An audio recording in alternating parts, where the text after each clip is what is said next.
La terre anciennement connue sous le nom de Palestine a été conquise à coups de sang, de mensonges et de bureaucratie. Les sionistes, qui se disaient laïcs, ont déclaré que la terre était Israël, la patrie des Juifs, et ont réussi à replonger le Moyen-Orient, autrefois florissant, dans le Moyen-Âge. Cette région relativement paisible s'est rapidement transformée en une zone de guerre sans fin.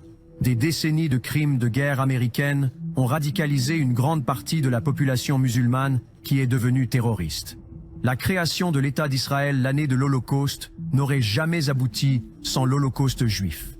Même si les Palestiniens n'y sont pour rien, l'Holocauste a été utilisé comme une excuse émotionnelle pour ce qui aurait été autrement une occupation illégale. Et si peu de gens nient que Hitler a assassiné des Juifs, nombreux sont ceux qui ont souligné qu'il aurait été impossible, d'un point de vue logistique, d'atteindre le chiffre de 6 millions.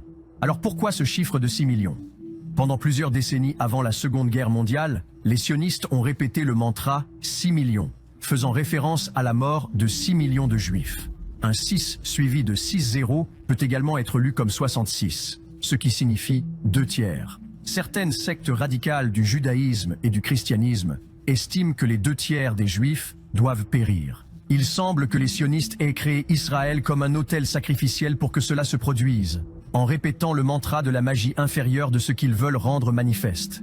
Aujourd'hui, nous voyons les sionistes implorer le génocide, appeler à les tuer tous et nous éclairer au gaz pour nous faire croire qu'il n'y a jamais eu de Palestine, tout en disant que nous devrions l'aplatir et la transformer en verre.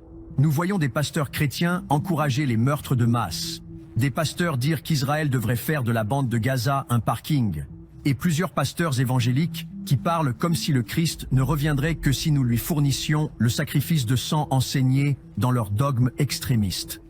Alors qu'Israël va de l'avant, les jeunes musulmans radicalisés dont les maisons ont été détruites par les bombes américaines sont maintenant disséminés dans les nations occidentales.